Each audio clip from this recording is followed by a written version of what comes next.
চিকিৎসকদের মানবিকতার অনেক গল্প বিভিন্ন সময়ে সামাজিক যোগাযোগ মাধ্যমের বদৌলতে ভেসে আসে আমাদের কাছে। মাঝে মাঝে এইসব গল্প দেখে মনে হয় এ সকল চিকিৎসকরা যেন সাক্ষাৎ স্রষ্টার প্রেরিত দূত। ফেনীতে স্মরণকালের সবচেয়ে বড় ভয়াবহ বন্যায় মানবিকতার এক অনন্য দৃষ্টান্ত স্থাপন করেছেন নবজাতক ও শিশু কিশোর রোগ বিশেষজ্ঞ ডাক্তার হোসাইন আহমেদ ইব্রাহিম। পানিবন্দী ফেনীবাসী যখন চিকিৎসা সেবা এবং ঔষধের জন্য হাহাকার করছিল, ঠিক সে সময়ে শত শত শিশু এবং কিশোরকে পাড়া মহল্লায় গিয়ে বিনামূল্যে দিয়েছেন চিকিৎসা সেবা, সাথে দিয়েছেন ঔষধ।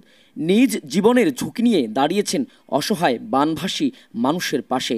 এছাড়াও বিভিন্ন স্থানে আয়োজন করেছেন ফ্রি মেডিকেল ক্যাম্পের। এই চিকিৎসক এখানেই থেমে থাকেননি। বন্যা পরবর্তী সময়ে নিজ চেম্বার এবং অনলাইনের মাধ্যমে রোগীদের দিয়ে যাচ্ছেন চিকিৎসা সেবা। শিশুদের কাছে এই চিকিৎসক এতটাই জনপ্রিয়, বাচ্চারা তাকে ডাকেন চাচ্চু বলে। ডাক্তার হোসাইন আহমেদ ইব্রাহিমের বন্ধুত্বসুলভ আচরণ মুগ্ধ করে চিকিৎসা সেবা নিতে আসা রোগীর স্বজনদের। ফেনীর মানুষের কাছে তিনি মানবিক ডাক্তার হিসেবেও বেশ পরিচিত, কারণ গরিব আর অসহায় বললেই তার কাছ থেকে কোনো ধরনের ফি নেন না এই চিকিৎসক।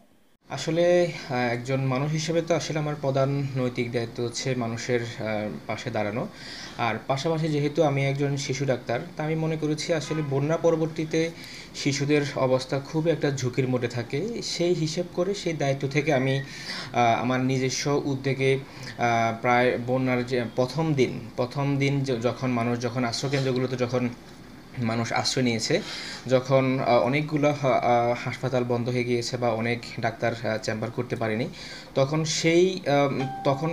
সেই সময় আমি মনে করেছি যে আসলে এটা একটা সুযোগ যে বাচ্চাদের পাশে দাঁড়ানো। তখন আমি নিজ উদ্যোগে প্রায় 100 জনের উপরে বাচ্চাকে আমি ফ্রি চিকিৎসা এবং ওষুধ সামগ্রী বিতরণ করেছি। এর পরবর্তীতে প্রায় আমি 5 থেকে 6টা ফ্রি মেডিকেল ক্যাম্পে অংশগ্রহণ করেছি।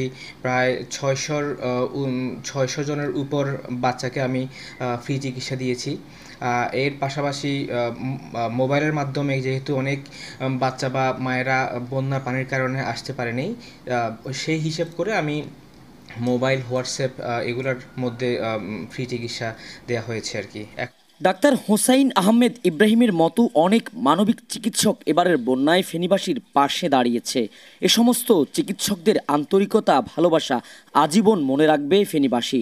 পরিশেষে সে হলো বিধাতার দূত, মনুষ্য সেবে যে জন, মানুষ ভালোবাসলেই পাবে স্রষ্টা, মানুষকে করো আলিঙ্গন। তানবীর চৌধুরী, অনুসন্ধান 24, ফেনী।